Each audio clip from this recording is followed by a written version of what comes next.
Del Carnegie की how to win friends and influence people एक ऐसी किताब है जो व्यक्ति को संबंधों में सुधार करने और प्रभावित करने के तरीके सिखाती है।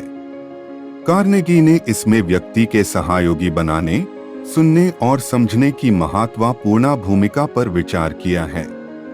इसमें व्यक्ति को दूसरों के दृष्टि को समझकर उनके साथ सहयोग और मेलजोल बनाने के लिए कुछ मूल सिद्धांतों का पालन करने की सुझाव दी जाती है। तो चलिए शुरू करते हैं। अध्याय 1। जब आप चाहते हैं कि दूसरे आपको पसंद करें तो लोगों की आलोचना न करें। बॉब हूवर एक लोकप्रिय हवाई पोत परीक्षण पायलट थे। एक हवाई प्रदर्शन के लिए सैन डिएगो वापस जा रहे थे जब अचानक दो उपकरणों ने काम करना बंद कर दिया। कुछ असाधारण मंडराहट के साथ वह विमान को सुरक्षित रूप से नीचे गिरा सके और विमान के अंदर मौजूद लोगों को बचाया। दुर्भाग्यवश हवाई पोत बुरी तरह बर्बाद हो गया। इंजन की परेशान करने वाली विफलता का कारण यह था कि द्वितीय विश्व युद्ध के एक विमान को गलती से जेट के लिए ईंधन दे दिया गया था। हवाई क्षेत्र में हूवर की मुलाकात उस तकनीशियन से हुई जिसने गलती से ऐसा किया था। किशोर लड़का रो रहा था, यह समझकर कि महंगे हवाई जहाज के दुर्घटनाग्रस्त होने और हवाई जहाज में 3 व्यक्तियों को खतरे में डालने के कारण से हूवर कितना क्रोधित हो सकते हैं। इसलिए क्या हूवर उस पर चिल्लाए या फिर उसे डांटा? उन्होंने नहीं किया।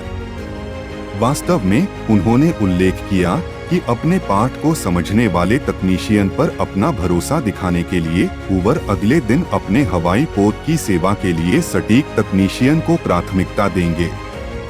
हूवर की दयालुता का कारण शायद यह था कि वह उस बात को समझ गया था जो मनोविज्ञान विशेषज्ञ स्किनर ने बहुत पहले ही खोज ली थी। अच्छे कार्य के लिए सम्मानित किए गए जीवित प्राणी उन जीवित प्राणियों की तुलना में बहुत अच्छी तरह से सीखेंगे जिन्हें गलत कार्यों के लिए दंडित किया जाता है। यही बात इंसानों पर भी लागू होती है। उनकी कमियां ढूंढने से उन्हें अपने कार्यों में बदलाव करने की प्रेरणा नहीं मिलेगी क्योंकि वे मुख्य रूप से दिमाग से काम नहीं कर रहे हैं, हालांकि भावनाओं के साथ। इसलिए जिस व्यक्ति की आपने निंदा की वह वास्तव में आपके द्वारा समझाई गई बातों पर ध्यान नहीं देगा। उन्हें केवल ऐसा महसूस होगा जैसे आप उन पर हमला कर रहे हैं और उनका सहज उत्तर गहराई में जाकर खुद का बचाव करना होगा।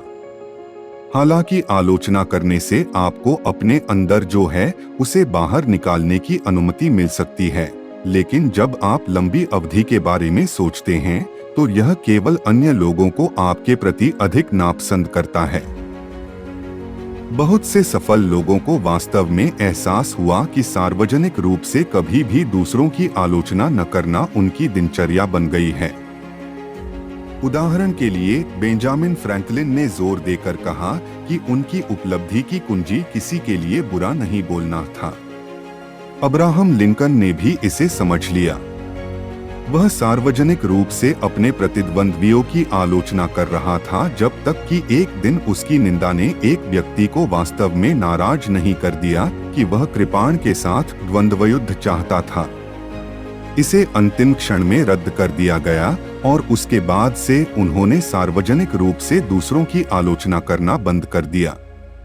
इसके अलावा जब गृह युद्ध चल रहा था तो लिंकन ने दक्षिणी लोगों के बारे में अप्रिय बातें करने वाले लोगों से कहा, इन लोगों की निंदा मत करो, वे वही हैं जो सटीक परिस्थितियों का सामना करने पर हर कोई बन जाता है। किसी व्यक्ति की आलोचना करना आसान है, हालांकि इसे विचारशील होने और अन्य लोगों को उनकी त्रुटियों और गलतियों के लिए क्षमा करने की पहचान की आवश्यकता है। इसलिए जब आप चाहते हैं कि दूसरे लोग आपसे प्यार करें तो उनके कार्यों के कारण पर विचार करें, उनकी खामियों को स्वीकार करें और उन्हें सार्वजनिक रूप से डांटने की आदत न डालें। अध्याय 2। जब आप अन्य लोगों से अनुग्रह चाहते हैं तो नियमित रूप से अपनी प्रशंसा प्रदर्शित करें और उन्हें महत्व का एहसास कराएं। मानवीय कार्यों का एक शक्तिशाली चालक अन्य लोगों द्वारा पहचाने जाने की इच्छा है। हम सभी को प्रशंसा पाना और यह देखना पसंद है कि हम बहुत अच्छा काम कर रहे हैं। कुछ लोग इस बात पर भी जोर देते हैं कि संपूर्ण सभ्यता अंततः महत्वपूर्ण होने की मानवीय इच्छा पर निर्भर करती है। पुष्टि और प्रशंसा की हमारी इच्छा हमें उच्चतम शिखर तक पहुंचती है, किताबें लिखती है और सफल व्यवसाय स्थापित करती है। महत्व और सराहना की इस चाहत से कोई भी अछूता नहीं है। जॉर्ज वॉशिंगटन के बारे में सोचें कि वे अमेरिका के अध्यक्ष उनकी प्रधानता के मामले में अधूरे थे। हालांकि आपको अपनी प्रशंसा प्रदर्शित करने के लिए किसी व्यक्ति को कोई शानदार शीर्षक देने की जरूरत नहीं है। वास्तविक ईमानदार तारीफ करते समय धन्यवाद और माफ करना जैसे सरल शब्दों का उपयोग करना ठीक है। दिखावटी प्रशंसा के साथ अतिशयोक्ति न करें, अन्यथा उन्हें लगेगा कि यह नकली है। बल्कि कुछ देर रुकें और जिन लोगों से आप बात कर रहे हैं उनके सही तथ्यों पर ध्यान केंद्रित करें। इसके अलावा सुनिश्चित करें कि व्यक्ति को महत्व का एहसास हो। उचित मानसिकता रखने के लिए इमर्सन के समान विचार करने का प्रयास करें, जिसने उल्लेख किया था कि उसके संपर्क में आने वाला हर व्यक्ति किसी न किसी तरह उससे उच्च स्तर का था। इसलिए आमतौर पर वहां अन्य लोगों से सीखने की बात होती थी और साथ ही सराहना करने की भी बात होती थी। या स्वर्णिम सिद्धांत पर विचार करें, वैसा ही व्यवहार करें जैसा आप चाहते हैं कि लोग आपके साथ व्यवहार करें। इसलिए जब अगली बार आपकी मुलाकात किसी थके हुए, निराश, कम महत्व वाले कर्मचारी से हो तो कुछ प्रशंसा के साथ उनके दिन को अच्छा बनाने का प्रयास करें। उदाहरण के लिए, लेखक ने एक बार एक थके हुए डाक कर्मचारी को जोश में लाना चाहा और इसलिए उसने कहा, काश मेरे पास भी तुम्हारे जैसे बाल होते। इस अप्रत्याशित प्रशंसा से कर्मचारी के चेहरे पर तुरंत चमक आ गई और उनके बीच सुखद चर्चा हुई।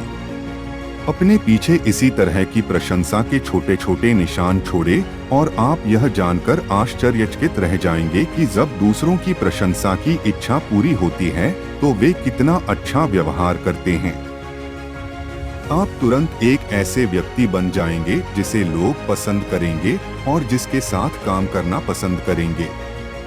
साथ ही सबसे महत्वपूर्ण बात यह है कि आपके आसपास के लोगों पर आपका अनुकूल प्रभाव पड़ेगा। अध्याय 3, यदि आप एक अच्छा प्रारंभिक प्रभाव चाहते हैं तो मुस्कुराएं। एक बार न्यूयॉर्क स्थित एक स्टॉक ब्रोकर विलियम बी स्टीनहार्ट ने लेखक के सुझाव के साथ एक अनोखी चीज का प्रयास करने का निर्णय लिया। पूर्व में एक कुख्यात क्रोधी व्यक्ति जो अपने पेशेवर या व्यक्तिगत जीवन के दौरान मुश्किल से मुस्कुराता था, स्टीनहार्ट ने प्रयोग शुरू होने पर सुबह दर्पण के सामने खुद को एक प्रेरक भाषण देकर अधिक बार मुस्कुराने के लिए खुद को समर्पित किया। वह हर दिन की शुरुआत एक बड़ी मुस्कान के साथ अपने साथी को सलाम करके करते थे। उसके बाद इमारत के दरबान को मुस्कुराते हुए और सबवे काउंटर के क्लर्क को मुस्कुराते हुए, फिर मर्चेंट फ्लोर पर व्यापारियों को और अपने कार्यस्थल पर सहकर्मियों को मुस्कुराते हुए। ये परिणाम, लोग भी जवाब में मुस्कुराने लगे। अपने घर के आसपास स्टीनहार्ट ने उल्लेख किया कि वे इसे आजमाने के शुरुआती 2 महीनों के दौरान इसके पहले पूरे वर्ष की तुलना में अधिक खुश हैं। इसके अलावा उन्हें पता चला कि उनके कार्यस्थल पर शिकायतों को संभालना वास्तव में आसान था, जिससे उन्हें पहले की तुलना में अधिक वेतन मिलता था। संक्षेप में, वह एक अधिक धनी, अधिक प्रसन्न व्यक्ति था। जैसा कि इस उदाहरण से पता चलता है, मुस्कुराहट का रास्ता लंबा होता है। यदि कोई व्यक्ति जिससे हम मिले हैं केवल मुस्कुराता है तो हम उसे तुरंत पसंद करने की प्रवृत्ति रखते हैं। उदाहरण के लिए, एक नवजात शिशु की मुस्कुराहट हमें सीधे अंदर की गर्मी और आराम का एहसास कराती है। साथ ही एक कुत्ते को देखकर भी जब वह हमें देखता है तो पूरी पसंद के साथ अपनी पूंछ हिलाता है।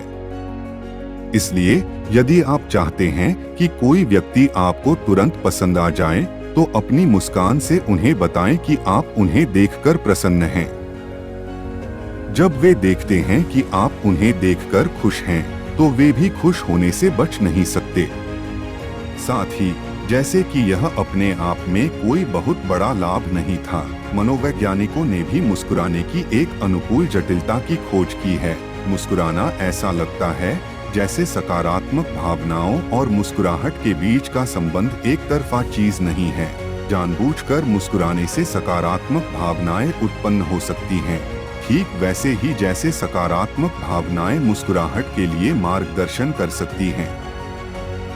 मतलब हालांकि मुस्कान की कोई कीमत नहीं होती, आप मुस्कान का उपयोग अपनी और दूसरों की भावना को बढ़ाने के लिए भी कर सकते हैं।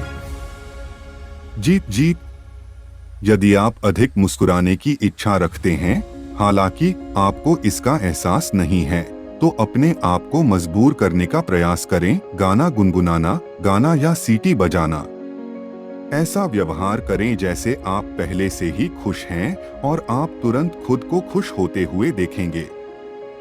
अध्याय 4। किसी का नाम सबसे सुखद ध्वनि में लें जिससे वे परिचित हैं। जब जिन फार्ले 10 वर्ष के थे, तब उनके पिता की मृत्यु हो गई। वह अपने परिवार में सबसे बुजुर्ग व्यक्ति थे। बिलों का भुगतान करने में सहायता के लिए उन्होंने ईंट भट्ठे पर काम किया। बहुत अधिक शिक्षा प्राप्त न करने के बावजूद जब वह 36 वर्ष के हुए, तब तक जिम एक जनरल पोस्टमास्टर और डेमोक्रेटिक कमेटी के अध्यक्ष बन चुके थे।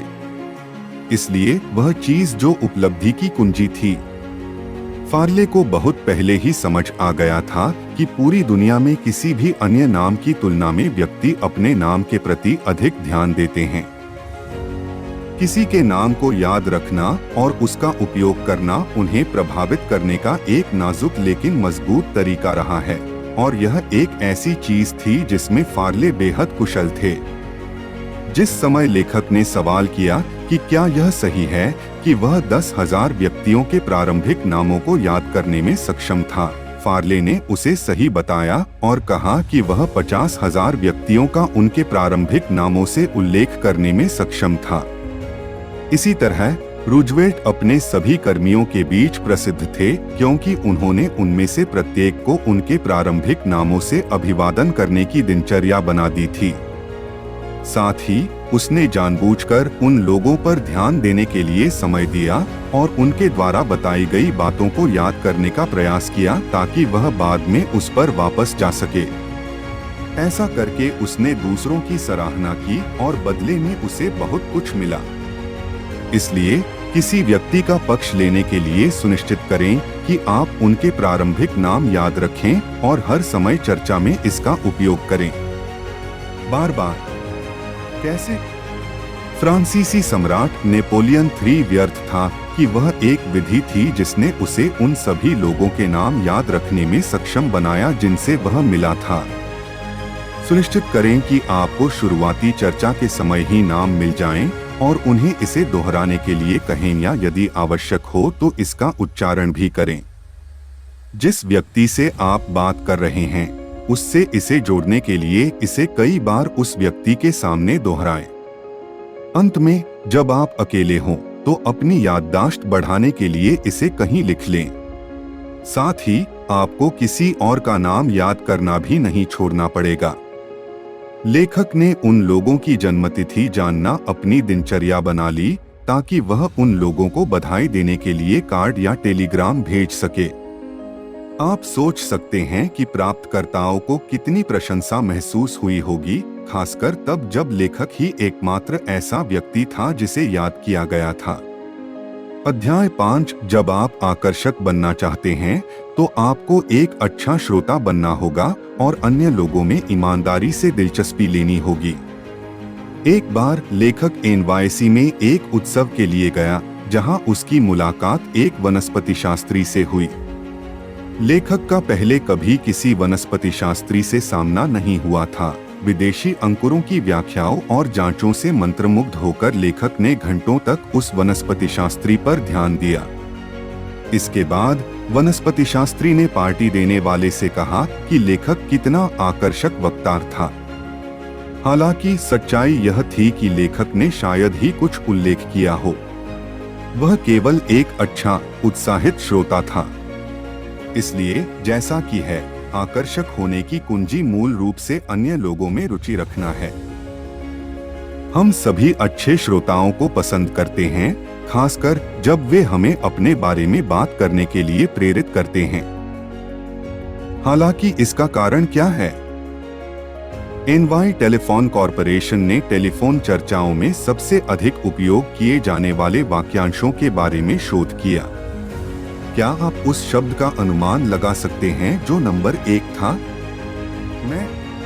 लोग आमतौर पर खुद का उल्लेख करने के बारे में चिंतित रहते हैं और यही कारण है कि हम किसी ऐसे व्यक्ति से मिलकर लगातार प्रसन्न होते हैं जो उनमें रुचि रखता है। इसलिए यदि आप आकर्षक बनना चाहते हैं तो बोलना छोड़ दें और केवल सुनें। दूसरे लोगों से अपने बारे में पूछें और उन्हें विस्तार से बात करने के लिए प्रेरित करें। बात करते समय अधिकांश लोग वास्तव में उन चीजों के बारे में चिंतित होते हैं जिनका वे स्वयं उल्लेख करना चाहते हैं, क्योंकि ये लोग अपने सामने दूसरों की बात शायद ही सुनते हैं। वास्तव में सुनने का तात्पर्य सामने वाले व्यक्ति को अपनी संपूर्ण जागरूकता प्रदान करने का जागरूक प्रयास करना है। इसके अलावा इस पद्धति के फायदे बहुत बड़े हैं। उदाहरण के लिए सिगमंड फ्रायड अपनी सुनने की क्षमता के लिए प्रसिद्ध थे। उन्होंने लोगों को यह प्रदर्शित करने में बहुत अच्छा प्रदर्शन किया कि उन्होंने उनके द्वारा बताई गई हर बात को कितना आकर्षक ढंग से देखा और जवाब में वे उनके लिए सबसे विशेष भावनाओं और जीवन को दिखाने में भी पूरी तरह से सहज दिखे। इसके विपरीत अपने जीवन के बारे में बहुत अधिक बोलना, अन्य लोगों की बात न सुनना और नियमित रूप से उनके साथ हस्तक्षेप करना आपको तुरंत नापसंद कर देगा, क्योंकि ये व्यक्तित्व दर्शाते हैं कि आप अहंकारी हैं। इसलिए सुनने का प्रयास करें। दूसरे व्यक्ति से उनकी उपलब्धियों के बारे में प्रश्न पूछें और उन लोगों के बारे में पूछें ताकि वे अपनी पसंद की किसी चीज पर चर्चा कर सकें और आप अपने द्वारा किए गए गहन जुड़ाव को देखकर आश्चर्यचकित हो सकते हैं। अध्याय 6 इस बात पर विचार करें कि दूसरे लोग क्या चाहते हैं और चर्चा करें कि इन व्यक्तियों के लिए क्या महत्वपूर्ण है। क्या आप स्ट्रॉबेरी पसंद करेंगे? शायद। हालांकि यह मानते हुए कि आप मछली पकड़ने जा रहे थे, क्या आप उन्हें अपने हुक पर रखते हैं? निश्चित रूप से नहीं, क्योंकि मछली पकड़ने के दौरान आपकी पसंद की चीजें मायने नहीं रखती। महत्वपूर्ण यह है कि मछली को कौन सी चीज पसंद है। इसी तरह जब आप चाहते हैं कि कोई दूसरा व्यक्ति कोई चीज बनाए, तो बेहतर होगा कि आप उस पर उनके दृष्टिकोण से विचार करें। ऐसा क्या तरीका हो सकता है जिससे आप उन्हें ऐसा करने के लिए मना सकें? उदाहरण के लिए, लेखक ने एक बार 20 कक्षाओं का क्रम प्रस्तुत करने के लिए एक होटल का हॉल आरक्षित किया था। उसी समय अचानक उसे बताया गया कि बॉलरूम की लागत 3 गुना बढ़ जाएगी। यह समझते हुए कि उन्हें होटल के प्रशासन द्वारा वांछित चीजों पर विचार करने की आवश्यकता है, उन्होंने इन लोगों को एक संदेश लिखा जिसमें होटल के फायदे और कीमत बढ़ाने के नुकसान के बारे में बात की गई। उदाहरण के लिए, उन्होंने उल्लेख किया कि लागत बढ़ाने से बॉलरूम अन्य अवसरों के लिए निःशुल्क हो जाएगा, क्योंकि लेखक किराए का भुगतान नहीं कर सकता है। हालांकि इसके विपरीत वे लेखक की कक्षाओं से मिलने वाले महंगे विपणन अभियान से चूक सकते हैं। उसके कारण होटल ने पुनर्विचार किया और लागत में 50% की वृद्धि कर दी। किसी व्यक्ति की स्वीकृति प्राप्त करने के लिए एक और महत्वपूर्ण सुझाव उन विषयों के बारे में जानकारी प्राप्त करना और बात करना है जो उनके लिए महत्वपूर्ण रहे हैं। एक बार एडवर्ड चालिफ नामक एक व्यक्ति दयालुता चाहता था। यूरोप में एक बहुत बड़ा रोवर होने वाला था, लेकिन उसे एक प्रतिभागी के खर्च की भरपाई के लिए अमेरिका में एक बड़े व्यवसाय के अध्यक्ष की आवश्यकता थी। राष्ट्रपति के साथ अपनी मुलाकात से पहले चालिफ को पता चला कि इस निगम के अध्यक्ष के पास एक फ्रेमयुक्त $1 मिलियन का चेक था और जाहिर तौर पर वह इससे बहुत खुश थे। इस जानकारी से दृढ़ होकर उसने उस व्यक्ति का स्वागत किया। हालांकि मांग से शुरुआत करने के बजाय चालिफ ने उस चेक के संबंध में पूछताछ की, क्या यह सही था? क्या वह संभवतः इसका अवलोकन कर सकता है? वह निश्चित रूप से अपने बॉय रोवर्स को यह बताना चाहेंगे कि उन्होंने एक वास्तविक $1 मिलियन का चेक देखा था। निगम के अध्यक्ष ने उस चेक की कहानी को सहर्ष दोहराते हुए सहर्ष स्वीकार कर लिया। इसके बाद जब चैलिफ ने सभा के मुद्दे के बारे में बात की, तो अध्यक्ष ने न केवल एक रोवर बल्कि 5 रोवर्स के खर्च की भरपाई करने और टीम को अकेले घूमने के लिए व्यक्तिगत रूप से पेरिस जाने पर सहमति व्यक्त की। जैसा कि कोई भी समझ सकता है, मनुष्य वास्तव में उन लोगों के प्रति उत्सुक हो जाते हैं जो उन चीजों के बारे में बात करते हैं जो उनके लिए मायने रखती हैं, जैसे कि उनकी नौकरी, रुचियां या $10 लाख का चेक। एक अन्य उदाहरण के लिए थियोडोर रूजवेल्ट के बारे में सोचें। जब भी वह किसी नए व्यक्ति से मिल रहा होता था, तो वह उस व्यक्ति की चिंताओं के बारे में सभी चीजें सीखकर सावधानी पूर्वक उस सभा के लिए तैयार हो जाता था। वह जानते थे कि किसी के पक्ष में जाने का रास्ता उन पहलुओं पर चर्चा करना है जो उन्हें सबसे अच्छे लगते हैं। और जब आप इस बारे में निश्चित नहीं हैं कि दूसरे व्यक्ति को क्या पसंद है, तो ध्यान रखें कि एक विषय है जिसके बारे में कोई भी चिंतित है, स्वयं। जैसा कि डिज़रायली ने कहा, दूसरों से उनके बारे में बात करें और वे घंटों तक ध्यान देंगे। अध्याय 7, हर विवाद से बचें, उन्हें जीता नहीं जा सकता। ओहेर नाम से जाना जाने वाला एक व्यक्ति एक बार लेखक के व्याख्यान में शामिल हुआ। वह व्हाइट मोटर्स का विक्रेता था और वास्तव में बहस करने के लिए अतिसंवेदनशील था। निश्चित रूप से उन्होंने एक अच्छे विवाद का आनंद लिया। जब एक ग्राहक ने मोटरों के संबंध में कुछ भी आक्रामक बताया, तो ओहेर ने तुरंत एक उग्र चर्चा शुरू कर दी, जिसे उन्होंने नियमित रूप से अपनी उच्चतम पूर्ति के लिए अर्जित किया। हालांकि मुद्दा यह था कि इन जीतों के बावजूद लोग वास्तव में उसकी मोटरें नहीं खरीद रहे थे। आप समझते हैं, किसी के साथ झगड़ा करना वास्तव में उचित नहीं है। यदि आप तर्क हार जाते हैं, तो आप हार जाते हैं। हालांकि जब आपकी जीत होगी, तो दूसरे लोग उनके गौरव को ठेस पहुंचाने के लिए आपसे नफरत करेंगे, इसलिए आप वास्तव में उन पर विजय नहीं पा सकेंगे। साथ ही 90% मामलों में बहस दूसरों को अपने दृष्टिकोण में पहले की तुलना में अधिक निहित होने देगी। इसलिए शुरुआत से ही ऐसे तर्कों से बचना ही एकमात्र कुंजी है। इसलिए जब अगले क्षण आपको अपने विचारों के विपरीत का सामना करना पड़े, तो अपने विचारों को बढ़ावा देने के लिए बहस करना शुरू न करें। हालांकि इसके बजाय विवाद को एक सकारात्मक चीज के रूप में स्वीकार करने का प्रयास करें, जो आपकी सावधानी के लिए एक नया दृष्टिकोण लाएगा। हालांकि जब दो व्यक्ति हर समय किसी बात पर सहमत होते हैं, तो इन दोनों में से एक व्यक्ति अनावश्यक होता है। साथ ही आने वाले पहले उत्तर पर संदेह करना सुनिश्चित करें, क्योंकि यह आम तौर पर सहज रूप से सुरक्षा प्रदान करने वाला होता है। आप जो भी करें, उसमें अपने गुस्से पर काबू रखें। उन बातों पर ध्यान दें जो आपके प्रतिद्वंद्वी को बिना किसी विरोध या आपत्ति के बतानी हैं, और उनकी भावनाओं का सावधानी पूर्वक निरीक्षण करने के लिए प्रतिबद्ध रहें। उन पहलुओं को देखने का प्रयास करें जिनसे आप उस व्यक्ति से सहमत हैं, और उन पहलुओं के बारे में सोचें। साथ ही जब आपसे कोई त्रुटि हो, तो उसे स्वतंत्र रूप से स्वीकार करें। यह आपके प्रतिद्वंद्वी की सुरक्षा को सीमित करने में सहायता करेगा। अध्याय 11, अन्य लोगों को बदलने के लिए प्रशंसा से शुरुआत करें और इन लोगों पर बिना रुके अधिक से अधिक वर्षा करें। 1896 में जब मैकिनले राष्ट्रपति पद के लिए चुनाव लड़ रहे थे, एक भाषण लेखक ने एक विपणन वार्ता की जिसके बारे में उन्हें पता था कि इससे कई आलोचनाएं होंगी। लेखक ने स्पष्ट रूप से मान लिया कि बातचीत उत्कृष्ट थी, इसलिए मैकिनले चाहते थे कि इसे फिर से लिखा जाए। हालांकि वह व्यक्ति की भावनाओं को ठेस पहुंचाना या उसकी उत्सुकता को कम करना नहीं चाहेगा।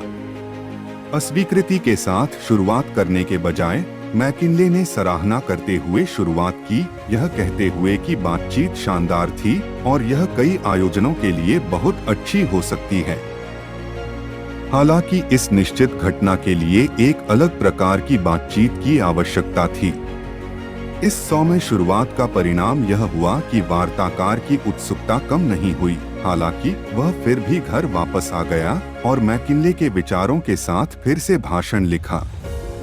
यह कहानी एक महत्वपूर्ण चेतावनी दर्शाती है। जैसे शेविंग करने वाला प्रक्रिया को आसान बनाने के लिए शेविंग करने से पहले किसी के चेहरे पर झाग लगाता है, वैसे ही प्रशंसा पाने के बाद लोगों के लिए अप्रिय पहलुओं को समझना बहुत आसान होता है। याद रखें कि जब भी आप किसी व्यक्ति में परिवर्तन चाहते हैं, हालांकि आपको इसे पहली प्रशंसा पर समाप्त नहीं करना चाहिए। अपने सामने वाले व्यक्ति को प्रोत्साहित करना सुनिश्चित करें और उनके प्रत्येक विकास के लिए उनकी सराहना करें, चाहे वह कितना भी छोटा क्यों न हो। इससे इन लोगों को प्रोत्साहन मिलेगा और इन व्यक्तियों के लिए परिवर्तन करना आसान हो जाएगा। कीथ रोपर की कहानी के बारे में सोचें, जो एक प्रिंटर स्टोर का प्रबंधन करता था। एक अवसर पर उन्होंने प्रथम श्रेणी की सामग्री देखी जो एक नए कर्मचारी द्वारा बनाई गई थी। इस मामले में नया कर्मचारी अब तक खराब व्यवहार कर रहा था और रोपर वास्तव में अपना रोजगार समाप्त करने के बारे में सोच रहा था। हालांकि वर्तमान में रोपर वास्तविक प्रशंसा के साथ कार्यकर्ता से बात कर सकता है। उन्होंने न केवल यह उल्लेख किया कि आउटपुट अच्छा था, उन्होंने इसके प्रथम श्रेणी के होने का कारण और उनके निगम के लिए इसका क्या अर्थ है, इसके बारे में भी विवरण दिया।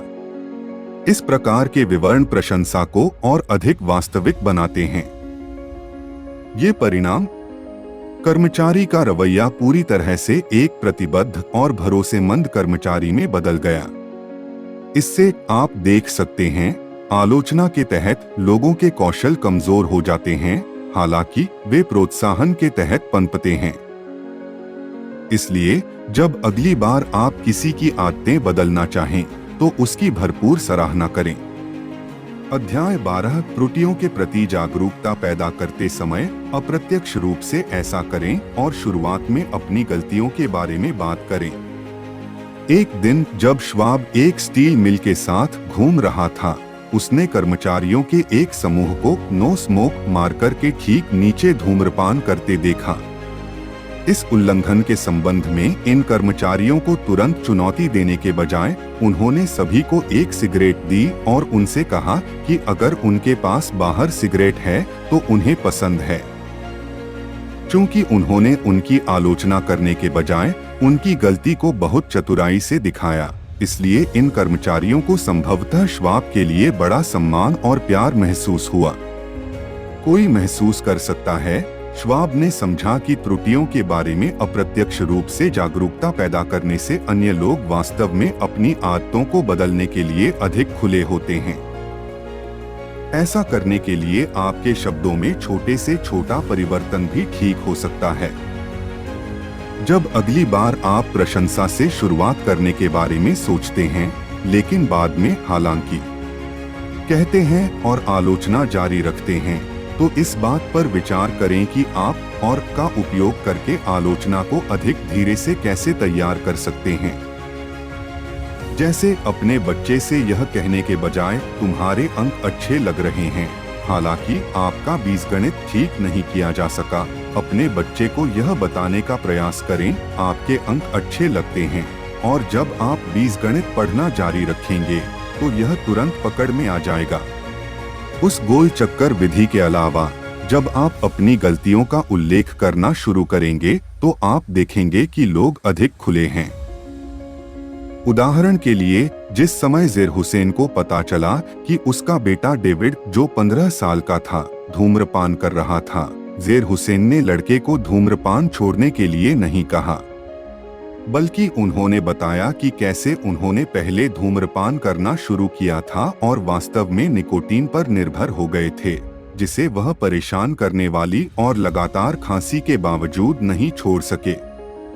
शुरुआत में अपनी गलती के बारे में बात करने का नतीजा यह हुआ कि उनके बेटे ने इसके बारे में फिर से सोचा और फिर कभी धूम्रपान शुरू नहीं किया।